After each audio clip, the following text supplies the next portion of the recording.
l'entend, le prix du pain. Le prix du pain va à nouveau augmenter. La baguette avait déjà augmenté à l'automne, elle va de nouveau augmenter.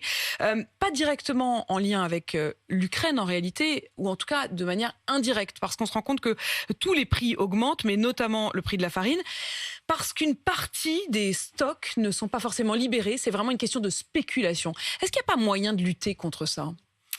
D'abord, on veut lutter, et nous luttons déjà contre la hausse des prix de manière globale. Je le dis à tous ceux qui nous écoutent, que je sais que c'est une angoisse pour des millions de nos compatriotes. Nous avons protégé sur les prix de l'énergie et nous maintiendrons ce bouclier énergétique. C'est ce qui fait que nous avons le niveau d'inflation le plus faible de tous les pays de la zone euro, Malte mis à part. C'est le seul qui a un niveau d'inflation plus faible, mais en Allemagne, c'est plus de 7%, en Espagne, c'est 10%, aux Pays-Bas, c'est plus de 11%.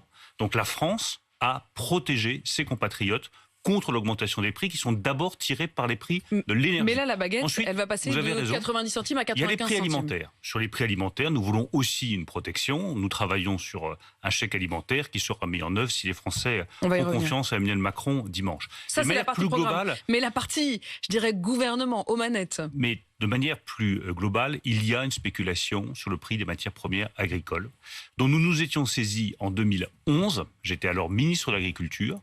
Nicolas Sarkozy était président de la République. Et dans le cadre du G20, nous avions lancé une initiative pour lutter contre la spéculation sur les marchés agricoles.